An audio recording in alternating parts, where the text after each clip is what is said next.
Srangsalni Shanjawo haste BJP Habanogo Bodolni Nangkoma Kogronte Kaisa Koktombanda Khlaijaka থাকে 3 দিন ধরে এই জাতীয় পতাকা বাড়ির ছাদে অফিসে সব জায়গায় উত্তোলন করা হয়েছে।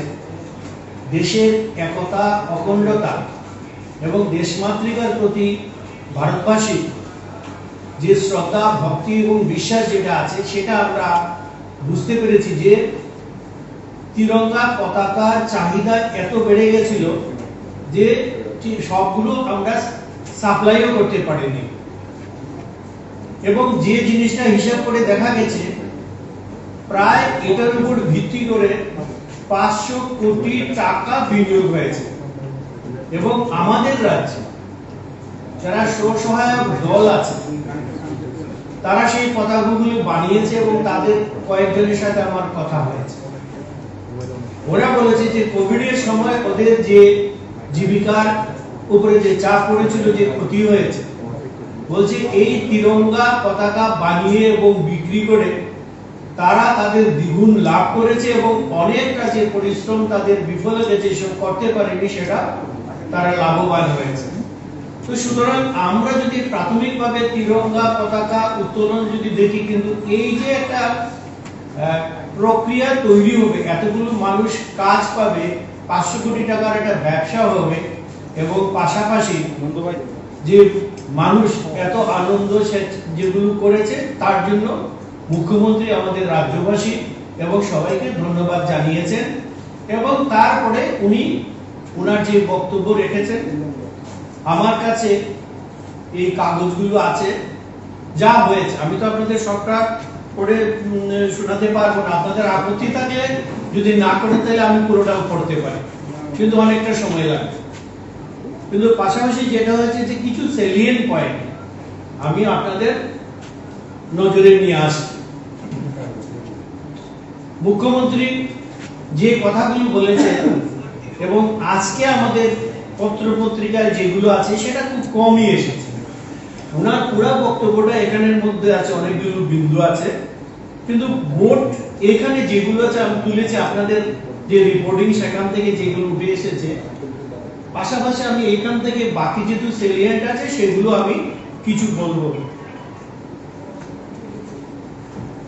উনি প্রথম থেকে ধারাবাহিক আমি বলছি না যেগুলো আছে, যেমন এটা এই কিছুদিন আগে আপনারা দেখেছেন যে সরকারের সীমিত ক্ষমতার মধ্যে আপনারা জানেন আর্থিক সংগতি সবকিছু 5% দিয়ে দেওয়া হয়েছে এবং এইটা আমাদের বিশ্বাস যদি অর্থের সংস্থান হয় ভবিষ্যতে আমরা কর্মচারীকে বঞ্চনা করব না, সেরকম একটা চিন্তাধারা মাথায় আছে।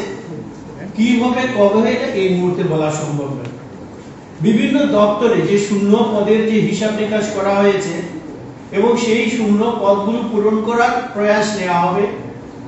আপনারা জানেন আমাদের মাননীয় মুখ্যমন্ত্রী মাত্র 3 মাস হয়েছে মুখ্যমন্ত্রীর দায়িত্বে ডক্টর মানিক সাহেব এসেছেন। সুতরাং উনি যে কথাগুলো বলছেন বা বলেছেন, আমি ওনার বক্তব্য পড়ে যেগুলো আমি দেখলাম যে যেটা সম্ভব সেই কথাগুলি উনি বলার চেষ্টা করছেন এবং আমার ধারণা উনি যা বলেছেন এবং যে কথাগুলি পুরোপুরি আসেনি তার থেকেও বেশি করার একটা মানসিকতা ওনার মধ্যে আছে। বেকার সমস্যা আমাদের রাজ্যে একটা বিরাট বড় সমস্যা, তার জন্য নতুন পদ সৃষ্টি করে এবং আপনারা ধারাবাহিকভাবে পত্রপত্রিকায় বিভিন্ন ডিপার্টমেন্ট এবং আমাদের তথ্য সংস্কৃতি মন্ত্রীর কাছ থেকে সেইগুলো আপনারা জানতে পারছেন। কিষাণ সম্মান নিধি এটা বিশাল বড় ব্যাপার। সেখানে আপনারা জানেন যে কিষাণরা যারা আছে সারা ভারতবর্ষে প্রায় 11 কোটির মতো কিষাণ বছরে 6000 টাকা করে পায়। আমাদের রাজ্যে 2,41,60,000 জন বছরে 6000 টাকা করে পায়। সম্ভবত এটা 11 বা 12 কিস্তি টাকা দেওয়া হয়ে গেছে। ফসল বীমা যোজনা, আগে এটা ফসল বীমা যোজনা যেরকম ছিল যে 50% এর বা কম যদি হয় সে তারা বেনিফিট পেত না, কিন্তু এখন আমাদের সরকার যেটা করেছে যে যেরকম ভাবে ক্ষতি হোক, সেটা জলে নষ্ট হোক, পাখি খাক, গরু খাক, আগুনে পুড়ুক, ফসল ফলানো থেকে শুরু করে শেষ পর্যন্ত ঘরে উঠানো পর্যন্ত যদি মধ্যবর্তী সময়ে সেখানে যদি ক্ষতি হয় তাহলে আমাদের সরকার সেটা তাদের যে বীমা যেটা আছে তার টাকাটা পাবে এবং 220 টাকা যে বীমা হয় তার মধ্যে কৃষককে মাত্র 10 টাকা দিতে হয়। আমাদের সরকার এখানে 210 টাকা ভর্তুকি কিন্তু সরকার দিয়ে থাকে। সেই রকম ভাবে 8,58,657 জন কৃষক এই বেনিফিট পাচ্ছে। জনজাতি এলাকায় শিক্ষার মান বৃদ্ধি করতে সেখানে আমাদের 16টি একলব্য মডেল রেসিডেন্সিয়াল স্কুল সেখানে চালু হয়েছে এবং কিছু চলছে। পাশাপাশি চিফ মিনিস্টারের একটা রাবার মিশন একটা প্রকল্প আছে বিগত 5 বছরে, সেখানে 30,000 হেক্টরে যাতে যারা বেকার যারা উপজাতি যুবক আছে তাদের যাতে স্বনির্ভর হতে পারে তার জন্য 2021 সালে এই প্রকল্পটা নেওয়া হয়েছে এবং সেটা চলছে। বহুদিনের সমস্যা, 30 বছরের উপরে যে সমস্যা ছিল ব্রুরিয়াম, সেখানে 37,000 লোককে পুনর্বাসন দেওয়া হয়েছে এবং তার জন্য 600 কোটি টাকা খরচা হয়েছে। স্বাস্থ্য ক্ষেত্রে 414 জন চিকিৎসক নিয়োগ করা হয়েছে এবং আগামীতে এখন আমাদের চিকিৎসকের যে সংখ্যা সেটা হচ্ছে 1480 এবং এটা 2170 জন উন্নীত করার জন্য সেই প্রকল্প চলছে। শহর আবাসনে 87,468 ঘর এসেছে, নতুন করে এগুলো এসেছে। অঙ্গনাদি সেন্টার আছে আমাদের 9,951টি। এদেরকে উন্নত করা, অনেক জায়গায় অনেক কিছু ছিল না, সেখানে কোথাও টয়লেট ছিল না, কোথাও বন্দোবস্ত ছিল না, ঘর ছিল না, কিচেন ছিল না, আমরা সেগুলো অনেকটা কমিয়ে নিয়ে আসছি এবং এখানে 6 মাস থেকে শুরু করে 6 বছর পর্যন্ত যে শিশুরা যারা থাকবে তাদের এখানে দেখাশোনা করছে। তার জন্য আমাদের প্রায় 9,911টি অঙ্গনাদি সেন্টার আছে। নতুন ঘোষণা যেটা মুখ্যমন্ত্রী কিছুদিন আগে করেছেন যে সরকারি কলেজে ছাত্রীদের বিনামূল্যে পড়া হবে এবং তাদের জন্য কোনো কিছু টাকা পয়সা দিতে হবে না। মেয়েদের সুরক্ষা, বয়স্কদের সুরক্ষা এবং সাধারণ আইন শৃঙ্খলার জন্য সুরক্ষার জন্য 400টি সিসি ক্যামেরা বসানো হবে। বিভিন্ন সেক্টরে যেখানে ইম্পর্টেন্ট জায়গা সেখানে 400 সিসি ক্যামেরা বসানো হবে। নতুন স্বাস্থ্যনীতি প্রণয়ন করা হবে এবং পুলিশও নিয়োগ করে, এর মধ্যে আপনারা জানেন 2টো ব্যাটালিয়ন করা হয়েছে, তাদের ট্রেনিংও দেওয়া হয়েছে, টিএসআর এর লোক নেওয়া হয়েছে এবং এসপিও নিয়োগ করা হয়েছে। সামাজিক ভাতা এটা ডিক্লেয়ারে আমাদের নির্বাচনী প্রতিশ্রুতি ছিল যে 2000 টাকা করা হবে। অক্টোবর মাস থেকে পুজোর আগে এই টাকাটা স্যাংশন মুখ্যমন্ত্রী নিজে ডিক্লেয়ার করেছে। সিনিয়র সিটিজেনদের জন্য নতুন হেল্পলাইন চালু করা হয়েছে এবং মহিলাদের জন্য হেল্পলাইন আগেই চালু করা হয়েছে। এগুলো হচ্ছে পত্রিকা মারফত যেগুলো জিস্টার অতি কম সংখ্যক যেটা আছে সেটা। এর মধ্যে থেকে আমি কিছু সেলিয়েন্ট পয়েন্ট আপনাদের পড়ে শোনাচ্ছি। এখন পর্যন্ত কৃষির ক্ষেত্রে 9,909 মেট্রিক টন ত্রিপুরার আনারস, দুবাই এবং কাতার সহ দেশের বিভিন্ন রাজ্যে রপ্তানি হয়েছে। মুখ্যমন্ত্রীর পুষ্পদান প্রকল্পে বহু ফুল চাষী উপকৃত হয়েছেন, বিকল্প আয়ের উৎস খুঁজে পেয়েছেন। আপনারা জানেন আগে ফুলের জন্য আমরা কলকাতার দিকে নির্ভর করতাম, কিন্তু এখন আমাদের অনেক জায়গায় বিশাল করতে হয় ফুল চাষীরা বিভিন্নভাবে ফুল চাষ করেন এবং আমরা প্রচুর পরিমাণে আমাদের এখানকার যে উৎপাদিত ফুল সেটা আমরা পাই। মৎস্যচাষের মাধ্যমে একটি যেমন মৎস্যজীবীদের আয় বৃদ্ধি হচ্ছে, তেমনি 2020-21 অর্থ বছরে মাছের উৎপাদনও বেড়েছে। 78,574 মেট্রিক টন। বায়োফ্লক পদ্ধতিতে মাছ চাষের জন্য 1200 বেকার যুবককে প্রশিক্ষণ দেওয়া হয়েছে। রাজ্যের দুধ, মাংস, ডিমের উৎপাদন বেড়েছে। অধিক দুগ্ধ পাওয়ার লক্ষ্যে মুখ্যমন্ত্রী উন্নত গদন প্রকল্প চালুর মাধ্যমে সেক্স সর্টেড সিমেন্ট ব্যবহার করে স্ত্রী বাছুরের জন্মদান বৃদ্ধি করা হয়েছে এবং আমাদের কাছে যে ডাটা আছে, যেরকম আমরা চেয়েছিলাম সেক্স সিলেক্টেড যে ডেলিভারি হবে তাতে প্রায় 94-95% সেখানে যে মেয়ে বাচ্চাই হচ্ছে, যার জন্য আমরা অনেক দুগ্ধ উৎপাদনে আমরা ভবিষ্যতে অনেক বেশি আমরা সফল হব। অটল জলধারা মিশনে 2022 সালের 31 জুলাই পর্যন্ত মোট 4,96,408টি বাড়িতে কার্যকর টেপ ওয়াটার সংযোগ দেওয়া হয়েছে, যার মধ্যে গ্রামীণ এলাকায় 52.74%, শহর এলাকায় 46.4% এবং আমাদের মাননীয় মন্ত্রী যেটা বলেছেন আগামী ডিসেম্বরের মধ্যে আশা করছি আমরা হরঘর জল নলের মাধ্যমে পৌঁছে যাবে।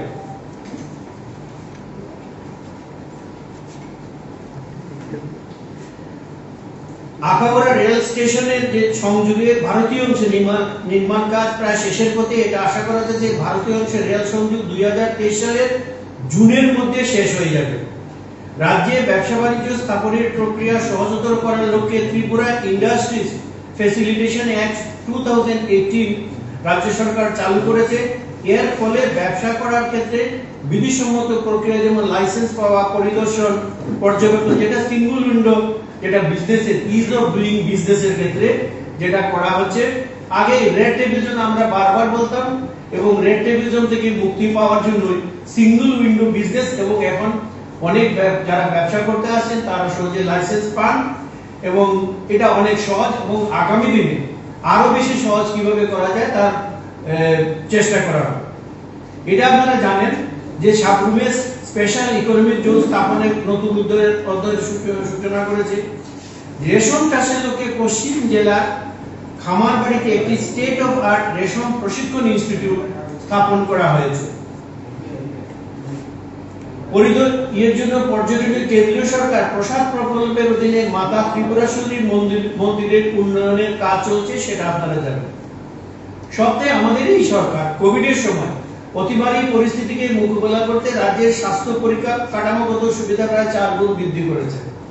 আমরা যখন কোভিডের সামনে যখন পড়েছিলাম তখন আমাদের যে আইসিইউ ছিল বা ইন্টেনসিভ কেয়ার ইউনিট যেগুলো সেটা অতি সামান্য ছিল, কিন্তু পরবর্তী সময়ে ধাপে ধাপে আমরা যে হারে আমাদের বৃদ্ধি হয়েছে, এখনো আইজিএম হসপিটাল একটা ডেডিকেটেড কোভিড যে সেন্টারটা আছে আমাদের চালু করতে লাগেনি, সেখানে কিন্তু অক্সিজেনের বেড আইসিইউ প্রচুর রয়েছে। পাশাপাশি আমাদের বিভিন্ন ডিস্ট্রিক্ট লেভেল জিবি হসপিটালে এই ক্ষেত্রে আমাদের কি হয়েছে, এই পরিস্থিতিটা আমাদের ইনফ্রাস্ট্রাকচার অনেক ডেভেলপমেন্ট হয়েছে। হয়তো প্রথম থেকে আমরা এটা আন্দাজও করতে পারি, কিন্তু চাপের মধ্যে পড়ে আমরা অনেক কিছু আমরা করেছি, ক্ষতি আমাদের হয়েছে। আমরা আমাদের ডাক্তার, স্বাস্থ্যকর্মী, পুলিশ কর্মী মানুষ হারিয়েছি, কিন্তু সেটা প্রকৃতি আমাদের যে অবস্থা ছিল সেটা যদি অতি সত্বর করা না যেতে পারত তাহলে আমাদের অনেক মৃত্যু বেশি হতো।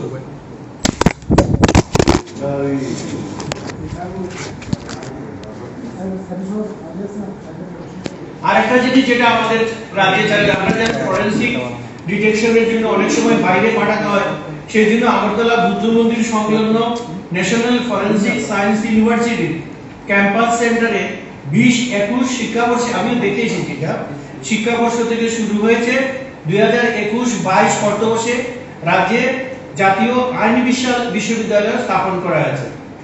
চিফ মিনিস্টার বিএড অনুপ্রেরণা যোজনা ইতিমধ্যে 770 জন আবেদনকারীকে বিভিন্ন ব্যাংকের মাধ্যমে ঋণ প্রদান করা হয়েছে। রাজ্যের বর্তমান 100টি বিদ্যালয়কে স্টেট অফ আর্ট সুবিধাযুক্ত আধুনিক বিদ্যালয়ে রূপান্তর করার লক্ষ্যে মিশন 100 বিদ্যাজ্যোতি স্কুল চালু করা হয়েছে। রাজ্য সরকার আগামী 3 বছর মিশন 100 বিদ্যাজ্যোতি প্রকল্পে 500 কোটি টাকা বিনিয়োগ করবে। বিদ্যালয়ে চুক্তির ভিত্তিতে কলা, নৃত্য, সঙ্গীত, থিয়েটার প্রশিক্ষণ নিয়োগের জন্য বিদ্যালয়গুলির অধ্যক্ষদের ক্ষমতা প্রদান করা হয়েছে। একটা আমাদের সুখবর, যেটা কেন্দ্রীয় সরকারের সাম্প্রতিক পরীক্ষায় দেখা গেছে, সমীক্ষায় জাতীয় সুরক্ষা আইন রূপায়ণে ত্রিপুরা বিশেষ ক্যাটাগরির রাজ্যগুলি এবং কেন্দ্রশাসিত অঞ্চলগুলির মধ্যে প্রথম স্থানে এবং সার্বিকভাবে পঞ্চম স্থানে রয়েছে। রাজ্যের কৃষকদের আর্থিক অবস্থা উন্নত করার লক্ষ্যে রাজ্য সরকার 18-19 অর্থবর্ষে খারিফ মরশুম থেকে ন্যূনতম সহায়ক মূল্যে সরাসরি কৃষকদের কাছ থেকে ধান কেনা শুরু করে। এখন পর্যন্ত মোট 1,28,521 মেট্রিক টন ধান কেনা হয়েছে এবং ন্যূনতম সহায়ক মূল্য হিসাবে 239.7 কোটি টাকা পেমেন্ট করা হয়েছে। আগে যে ধান 10.5 টাকা করে কেজি কেনা হতো, এখন সেটা কৃষকদের জন্য 20 টাকা 40 পয়সার মতো এখন কৃষকরা পাচ্ছে, তাতে প্রায় দ্বিগুণ পরিমাণ। কারণ আমাদের একটা লক্ষ্য ছিল কৃষকদের আয় দ্বিগুণ করা। আগে যেখানে আমাদের রাজ্যে আমাদের সরকার আসার আগে 6,000 থেকে একটু বেশি ছিল, কৃষকদের আয় এখন সেটা 13,000-এর মতো পৌঁছে গেছে। আমাদের টার্গেট হচ্ছে দ্বিগুণ এবং আমাদের রাজ্যে সেটা নির্দিষ্ট সময়ে ডাবলের থেকে বেশি হবে। প্রধানমন্ত্রী উজ্জ্বলা যোজনা এখন পর্যন্ত মোট 2,88,858টি পরিবার এই প্রকল্পে উপকৃত হয়েছে। 21-22 অর্থবছরে রাজ্যে 4,26,00,000 শ্রম দিবস সৃষ্টি হয়েছিল। গড়ে 72 দিন শ্রম দিবস কাজ হয়েছে। 22-23 অর্থবছরের অনুমিত লেবার বাজেটে 1 আগস্ট 2022 পর্যন্ত 1.06 কোটি শ্রম দিবস তৈরি করা হয়েছে।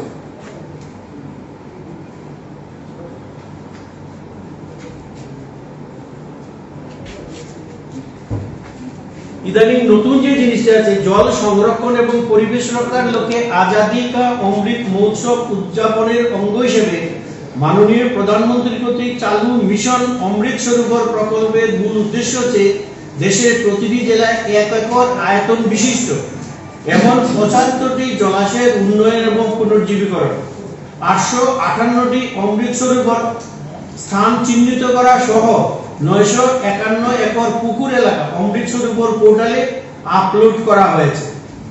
প্রধানমন্ত্রী সহজ বিজলি হর ঘর যোজনা সৌভাগ্য যোজনা প্রকল্পে রাজ্যে মোট 1,36,232টি বিদ্যুৎ সংযোগ দেওয়া হয়েছে।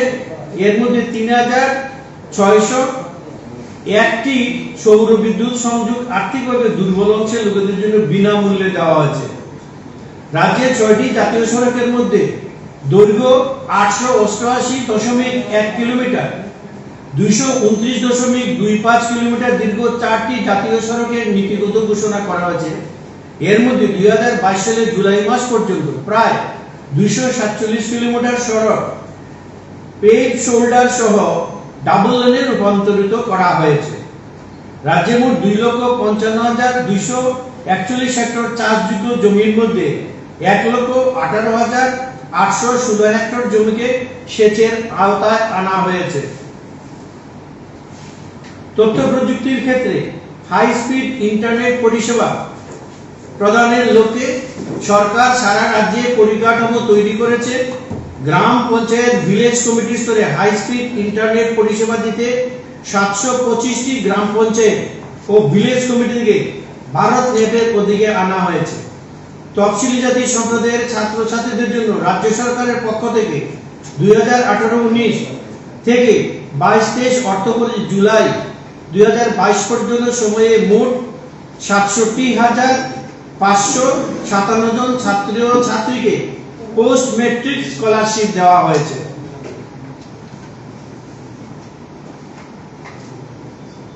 বিভিন্ন শ্রেণীর 24,505 জন ছাত্রী ও ছাত্রীকে doctor B.R.. Ambedkar merit award দেওয়া হয়েছে।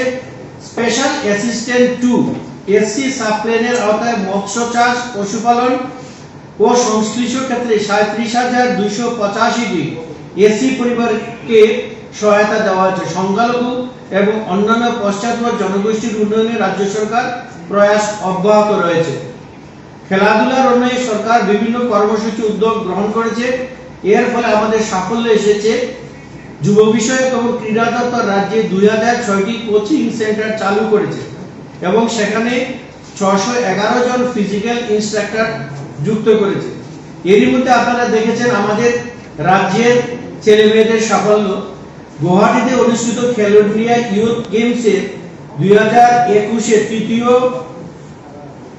এডিশনে রাজ্যের জিমন্যাস্ট প্রিয়ঙ্কা দাশগুপ্ত 4টি স্বর্ণপদক, জুডোতে অস্মিতা দে 1টি রৌপ্য পদক লাভ করেছে। হরিয়ানাতে অনুষ্ঠিত খেলো ইন্ডিয়া গেমস 2021 চতুর্থ এডিশনে প্রতিষ্ঠা সমস্ত জিমন্যাস্টিক্সে 2টি স্বর্ণ পদক, কেনিজা সিনহা ও প্রতীক্ষা চৌধুরী 1টি করে, থাংটাতে ব্রোঞ্জ পদক লাভ করেছে। অর্ণা বিজয় কালারিয়াপ্পাতে 1টি রৌপ্য ও 2টি ব্রোঞ্জ পদক লাভ করেছে। খেলো ইন্ডিয়া প্রকল্পে যুব বিষয়ক ক্রীড়া দপ্তর উদয়পুরের চন্দ্রপুর খেলার মাঠে সিনথেটিক ফুটবল টার্ফ নির্মাণ করেছে। এতে ব্যয় হয়েছে 5 কোটি টাকা। অসংগঠিত শ্রমিক বিভিন্ন জায়গা থেকে আসা শ্রমিকদের একটি সুসংগত জাতীয় ডেটাবেস তৈরি করতে এবং বিভিন্ন রাজ্য ও কেন্দ্রীয় সরকারের সামাজিক সুরক্ষা বিভিন্ন সুবিধা ভোগ করার লক্ষ্যে 8.33 লক্ষের বেশি অসংগঠিত শ্রমিকের নাম ই শ্রম পোর্টালে নথিভুক্ত করা হয়েছে। অসংগঠিত শ্রমিকদের সামাজিক নিরাপত্তার জন্য কেন্দ্রীয় সরকার প্রধানমন্ত্রী শ্রমযোগী মানধন যোজনা চালু করেছে। এই প্রকল্পে শ্রমিকগণ 7 বছর পূর্ণ হলে 60 করার পর মাসে 3000 টাকা করে পেনশন পাবেন। এ পর্যন্ত রাজ্যের 31,109 জনের নাম এই প্রকল্পে নথিভুক্ত করা হয়েছে।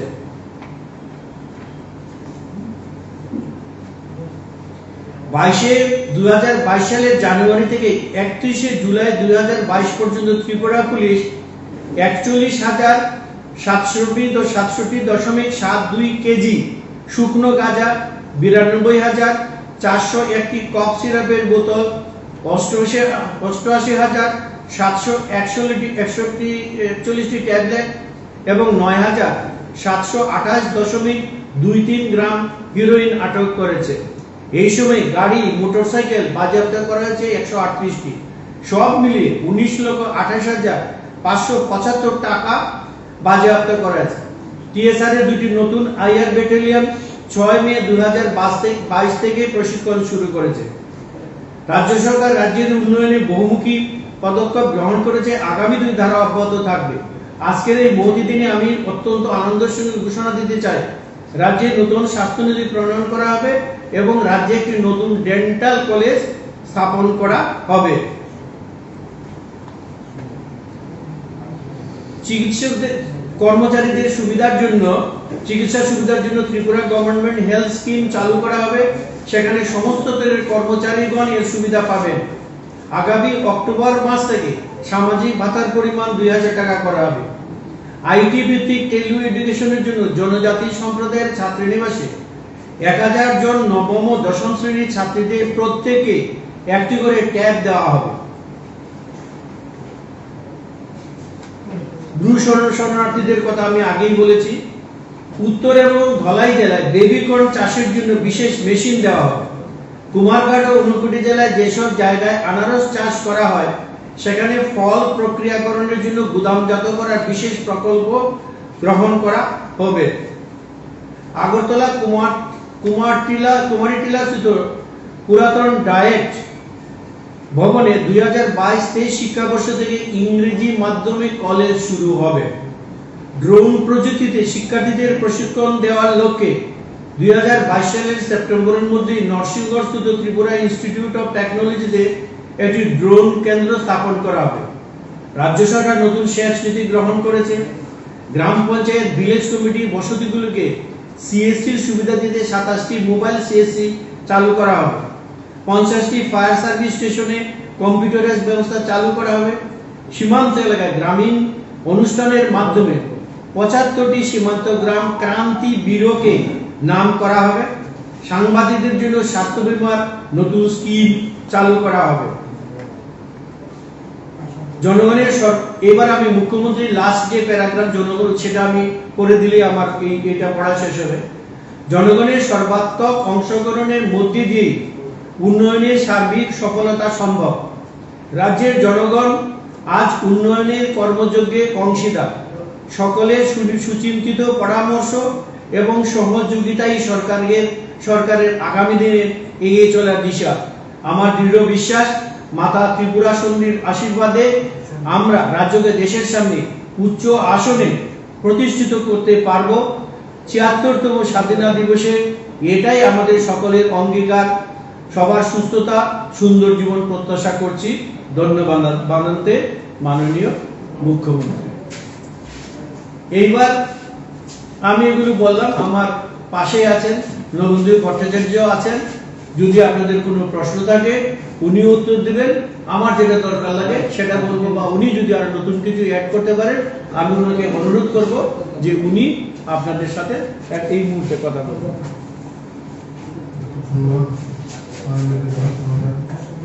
আপনারা এতক্ষণ শুনলেন, মোটামুটি ভাবে আপনারা দিনও শুনেছেন, মুখ্যমন্ত্রী বলেছেন। বিষয়টা হচ্ছে আমাদের যে আদর্শ, অন্তোদয়ের আদর্শ, সেই আদর্শকে সামনে রেখে আপনারা প্রত্যেকটি বিষয় যদি লক্ষ্য রাখেন, আপনারা দেখবেন প্রত্যেকটি বিষয় কোনো না কোনো অংশের জনগণকে ছুঁয়ে গেছে। একদম অন্তিম পর্যায়ে যে মানুষটা আছেন, সমাজের সবচেয়ে পিছিয়ে পড়া থেকে শুরু করে দূরবর্তী স্থানে অবস্থানরত মানুষ, কেউই এ থেকে বিচ্ছিন্ন না। আমাদের পার্টির যে মতাদর্শ, একাত্ম মতবাদ, অন্তোদয়ের ভাবধারা, সেগুলিকে সামনে রেখে এই নীতিগত অবস্থান থেকে এই প্রকল্পগুলি হাতে নেওয়া হয়েছে, বিভিন্ন ধরনের প্রকল্প। এবং এতদিন ধরে যে কাজ চলছে, প্রায় 4.5 বছরের যে সরকারের যে কাজ, তা এই মতাদর্শগত অবস্থানের প্রতিফলন। এবং আপনারা এও দেখছেন সরকারি কাজে রাজ্যের সামগ্রিক পরিস্থিতিতে যে গুণগত পরিবর্তন এসছে, এটা তারই প্রতিফলন। আমি বিস্তারিত দেখাতে যাচ্ছি না, আপনারা মোটামুটি সবই জানেন, সবই শুনেছেন। এখন তারপরেও আপনাদের যদি কোনো বিষয়ে প্রশ্ন থাকে আপনারা জিজ্ঞাসা করতে পারেন। দাদা, একটা অন্য প্রসঙ্গে, আজকে বিধায়ক সুদীপ রায় বর্মন একটা সাংবাদিক সম্মেলন করেছেন এবং সেখানে